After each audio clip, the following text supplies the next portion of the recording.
ನಾನು ನಿನ್ನ ಪಾಲಿಗೆ ಕಾರ್ಯವಾಗಬೇಕು. ಇದು ನಿನಗೆ ನ್ಯಾಯವೇ ಸರಿ ಅಣ್ಣ?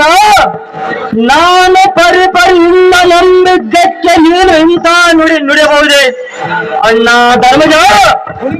ಅಥವಾ ನಾನು ಮೀರಿ ಕುಳಿತರೆ ತಾವ ದೇವತೆ ಆಜ್ಞೆ ಏನು ಮಾಡುವುದು?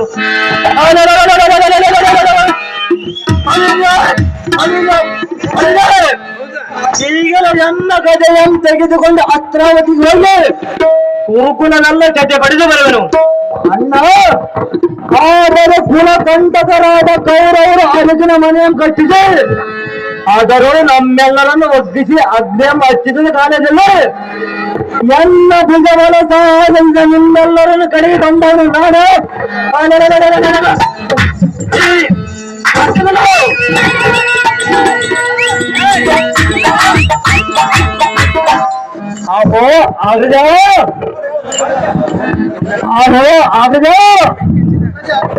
ಮಧ್ಯರಾತ್ರಿಯಲ್ಲಿ ನಿಮ್ಮನ್ನು ನಿಲ್ಲುವನೆಂದು ಬಂದ ಇಡಂಬಾದು ಸರ್ವನ ಸೀಳಿ ಅವನ ಕಾಲುಗಳನ್ನು ಬಿಡಿದು ನೆಲಕ್ಕೆ ಅಪ್ಪಳಿಸಿ ಭೂಸರ ಜಯಂತ ನಾನು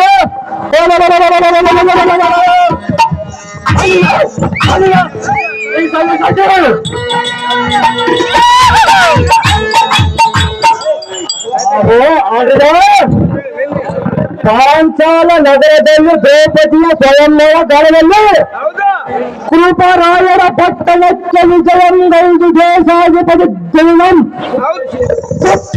ಎಮ್ಮನೆಯಿಂದ ಅಪ್ಪಳಿಸಿ ಎಪ್ಪಲ್ಲಾಯನ ಮಾಡಿದವರು ನಾನು.